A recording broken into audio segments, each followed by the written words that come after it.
लाभ प्रतिशत पूछा, प्रॉफिट परसेंट। तो मेरे भाई जब भी आप प्रॉफिट परसेंट निकालते हो तो बताओ कौन से मूल्य पर निकालते हो? भाई पहले दिन से बताता रहा हूं कि लाभ प्रतिशत निकालो चाहे हानि प्रतिशत निकालो, हमेशा वस्तु के क्रय मूल्य पर निकलते हैं। लाभ कितने का? 3 का। बेची कितने में? 8 में। बताओ कितने में खरीदी? बोलोगे सर 8 में बेची, 3 का लाभ कमाया, तो खरीदी कितने में? 5 में। समझ आई बात? 3 का लाभ है, क्रय मूल्य 5 है, गुना कर देंगे 100, 20 या 60, आंसर कितने परसेंट? 60%। उम्मीद करता हूं दोस्तों आप ऐसे प्रश्न को कर पाओगे। करना कुछ नहीं है, जिसके बारे में कहे वो ऊपर, जिसके साथ रिस्पेक्ट करे तुलना करे, जिसके रिस्पेक्ट में कहे तुलना, जिसके साथ करे वो नीचे। समझ गए? कर सकते हो। चलिए बढ़ते हैं अपने नेक्स्ट क्वेश्चन की ओर। क्वेश्चन नंबर 7 आपकी स्क्रीन पर आ चुका है। एक दुकानदार अपनी वस्तु को 600 रुपए में बेचता है, उसे विक्रय मूल्य का 1/5 लाभ प्राप्त होता है। यदि वह क्रय मूल्य का 5/8 भाग लाभ प्राप्त करना चाहे तो विक्रय मूल्य क्या होगा? वही क्वेश्चन है दोस्तों, पिछले वाला, कुछ नहीं, थोड़ा सा बदलाव किया।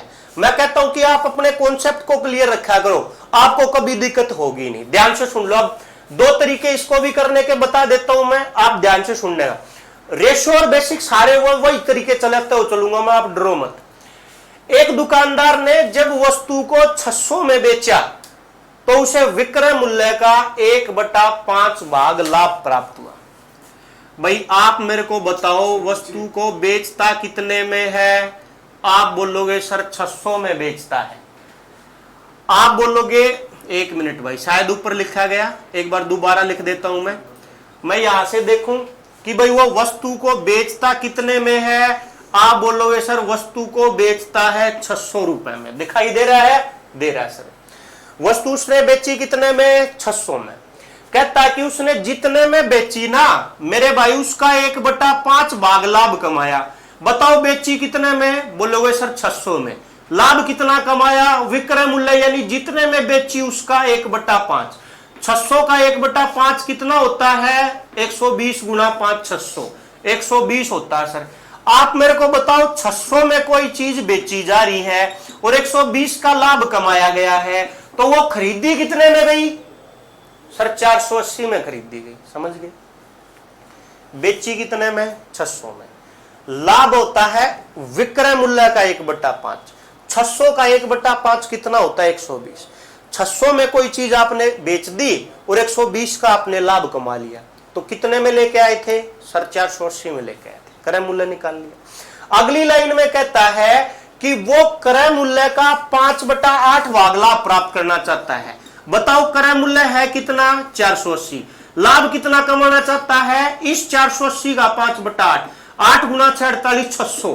कितना लाभ कमाना चाहता है? 300। 480 में उसने खरीदी थी, 300 का लाभ कमाना चाहता है। 480 में 300 जोड़ देंगे तो बताओ वस्तु को बेचेगा कितने में? 780 में बेच देगा मेरे भाई। मतलब जो सी ऑप्शन है वो आपका आंसर हो जाएगा। समझ गए? मेरे को लग रहा है कि आपको ये लेंथी मेथड जो है ये लेंथी लगा हुआ, लेंथी नहीं है। ध्यान से सुनो। 600 का 1/5 120, 480। 400 का 5/8 300, 480 प्लस 300 780। नहीं से बड़ी बात। चलिए दूसरा तरीका देखते हैं, अनुपात वाला। ध्यान से सुनो भाई। अनुपात से अगर इस चीज को करना चाहो तो कैसे करोगे? ध्यान से सुनना मेरी बात को। अगर यहां से मैं अनुपात से करूं और क्रय मूल्य और विक्रय मूल्य के अनुपात को यहां पे मैं लिखूं, मैंने कहा कि यदि मैं इसको अनुपात से करूं और क्रय मूल्य, कॉस्ट प्राइस और सेलिंग प्राइस का अनुपात अगर लिखूं, तो प्रश्न की पहली लाइन कहती है कि दुकानदार विक्रय मूल्य का 1/5 भाग लाभ कमाता है। इसका मतलब यह है कि जब वो 5 में बेचता है तो 1 का लाभ कमाता, तो खरीदता कितने में है? 4 में। इसका मतलब क्रय मूल्य विक्रय मूल्य का अनुपात कितना? 1, 4:5। दोबारा सुनो। लाभ जो कमाता है वो विक्रय मूल्य का 1/5 है। कहने का मतलब है 1/5 का मतलब है विक्रय मूल्य यदि 5 है तो उसमें लाभ 1 का है। 5 में बेचना, 1 का लाभ कमाना। बताओ खरीदना कितने में? बोलोगे सर 4 में। समझने आगे बात। फिर कहता है कि बताओ क्रय मूल्य का अगर 5/8 भाग लाभ प्राप्त करना चाहे 5/8 लाभ का मतलब क्या है कि क्रय मूल्य अगर 8 है तो 8 के क्रय मूल्य पर वो लाभ कितने का प्राप्त करना चाहता है? 5 का। तो अगर 8 की चीज के ऊपर 5 का लाभ होगा तो बेचेगा कितने में? बोलोगे सर 13 में बेचेगा। समझ में आ गई बात? अब एक छोटी सी बात सुनो यहां से, यहां पे क्रय मूल्य का अनुपात कितना है? 4। यहां पे क्रय मूल्य का अनुपात कितना है? 8। भाई जो बदलाव आएगा वो विक्रय मूल्य में ही तो आएगा। क्या क्रय मूल्य में बदलाव आएगा? बोलेंगे सर नहीं आएगा। अगर क्रय मूल्य में बदलाव नहीं आएगा तो यहां पे क्रय मूल्य का अनुपात तो है 8 और यहां पे क्रय मूल्य का अनुपात है 4। तो इस 4 को 8 बनाने के लिए हम इसमें किससे गुणा कर देंगे? आप बोलोगे सर 2 से गुणा कर दो। भाई 2 से गुणा यहां करेंगे तो 4 की 2 में गुणा कितनी? 8 और 5 की 2 में गुणा कितनी? 10। तो अब मेरे को बताओ क्रय मूल्य का अनुपात कितना आया? आप बोलोगे सर क्रय मूल्य का अनुपात कितना आया? 8 आया। प्रश्न कहता कि पहले उसने अपनी वस्तु जो बेची थी ना वो 600 में बेची थी, तो आप मेरे को बताओ कि पहले जो वस्तु का विक्रय मूल्य का अनुपात है वो कितना है? बोलोगे सर 10 है। और वो 10% में कितना बताया है? बोलोगे सर 600 बताया है। एक की वैल्यू निकालेंगे, 600 में 10 का भाग लगा देंगे। अब दोबारा भी वो बेचना चाहता है तो दोबारा बेचने पर विक्रय मूल्य का अनुपात कितना है? बोलोगे सर 13 है। 13 की वैल्यू निकाल लेंगे, गुणा कर देंगे 13। भाई 0 से 0 काट देंगे, 13 गुना 6 78, 0 बची हुई है लगा देंगे। आंसर के रूप में अपने पास कितना आ जाएगा? आप बोलोगे सर 780 आ जाएगा। समझ पाए दोस्तों? आज के लिए इतना ही, मिलते हैं अगली क्लास में। और मेरे भाई अगर आपको चीजें समझ आती हैं, अच्छी लगती हैं तो वीडियो को शेयर किया करो, सब्सक्राइब किया करो। मेरे भाई आप कंजूसी मत किया करो शेयर करने में। आप ना तो वीडियो को शेयर करते हो ना वीडियो के ऊपर कमेंट करते हो। अच्छी बुरी जैसी लगे मेरे को बताया तो करो कम से कम। चलिए दोस्तों मिलते हैं अगली क्लास में। इसी तरह पढ़ते रहिए, मुस्कुराते रहिए, खुश रहिए। जय हिंद, जय भारत।